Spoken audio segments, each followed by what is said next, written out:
নমস্কার বন্ধুরা, আজকে বৃহস্পতিবার মানেই নিরামিষ রান্নার দিন।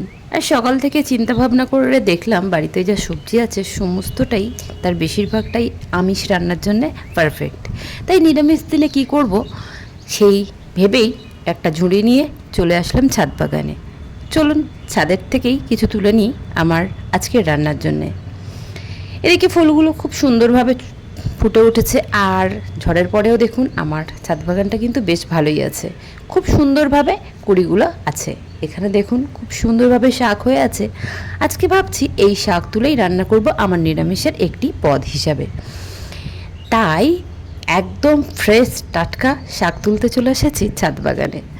বন্ধুরা, এখন বেশ 11টা 11:30 বাজে, তো এখনই এলাম ছাদে শাক তুলতে।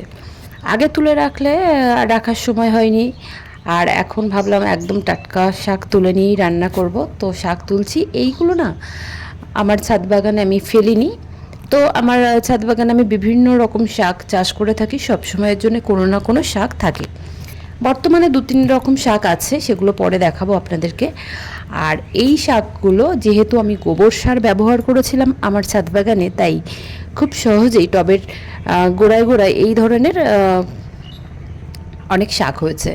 তো সেই শাকগুলো যখনই বড় হয় মাঝে মাঝে কেটে কেটে নেওয়া হয়। বন্ধুরা, এই শাকগুলো চেষ্টা করা হয় বেশিরভাগ ক্ষেত্রে গোড়া থেকে না তোলা, কারণ গোড়া থেকে না তুললে এর গোড়াগুলো যদি থাকা হয় আর আমরা যদি এইভাবে কেটে কেটে খাই, তাহলে আবার নতুন করে প্রচুর পরিমাণে শাক পাবো আমি পরবর্তীতে।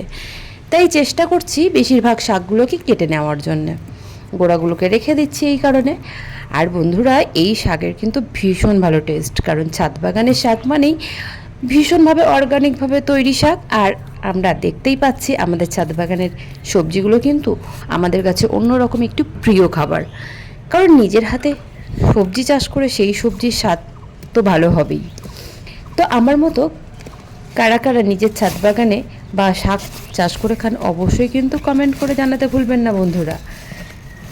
আর আমার এই যে ফ্রেশ টাটকা শাক নিয়ে আমি তো রান্না করে খাবই, আপনারাও যদি এইভাবে ফ্রেশ টাটকা শাক নিয়ে খেতে চান তাহলে অবশ্যই নিজের ছাদ বাগানে ছোট্ট একটা পাত্রে হলেও বিভিন্ন রকম শাকের চাষ করে রাখতে পারেন। তার মধ্যে লাল নোটে শাক, মেথি শাক, এগুলো খুব সুন্দরভাবে হয়। কলমি শাকটাও কিন্তু ভীষণ ভালো হয় ছাদ বাগানে। তার সঙ্গে লক্ষ্মী নোটে বা কাটুয়ার নোটেও বসাতে পারেন নিজেদের ছাদ বাগানে। এখানে দেখুন লাল নোটে শাক হয়ে আছে, প্রচুর পরিমাণে হয়েছিল, সব খাওয়া হয়ে গেছে। একদম লাস্টে ছোট্ট ছোট্ট কয়েকটা গাছ ছিল, সেগুলোই এখন বেড়ে উঠেছে। সেই গাছগুলো থেকেও কেটে নিচ্ছি আমার বেশ কিছু শাক। তো বন্ধুরা, এইভাবে যদি আমরা ছাদ বাগান থেকে প্রত্যেক দিন 1টি বা 2টি করে সবজি আমরা তুলতে পারি তাহলেও কিন্তু অনেকটা।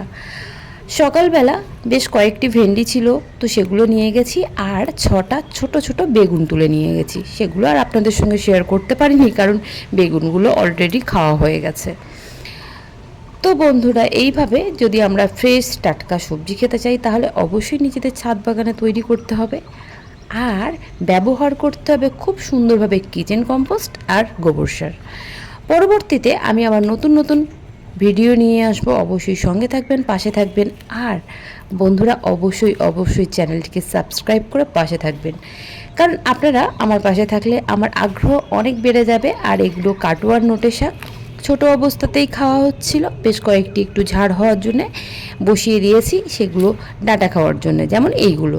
তাও উপর থেকে মাথাগুলো পিঞ্চিং করে কেটে নিলাম, কারণ এই যে মাথাটা কেটে নিলাম এর ফলে এই গাছগুলো আরও বেশি ঝাঁকড়া হবে আর ভীষণ সুন্দরভাবে ডাঁটা তৈরি হবে। এই ডাঁটা শাক কিন্তু বন্ধুরা আমার অন্যান্য জায়গার ডাঁটা শাকের থেকে অনেক বেশি টেস্টি এবং মিষ্টি হয়। কেন জানি না, কারণ আমার ছাদ বাগানে গোবর সারটা বেশি ব্যবহার করা হয়, আর এই কারণেই হয়তো এই ডাঁটা শাকের টেস্ট অন্যান্য বাজার থেকে কিনে আনা ডাঁটা শাকের থেকে অনেক বেশি ভালো। এই দেখুন এখানে এই যে ছোট ছোট ডাঁটা শাকের বাচ্চা আছে, তো এগুলোকে আজকে আর লাগবে না, এগুলো আবার অন্যান্য কোনো দিন তুলবো। অল্প অল্প করে তুলে খাওয়া চলছে মাঝে মাঝেই।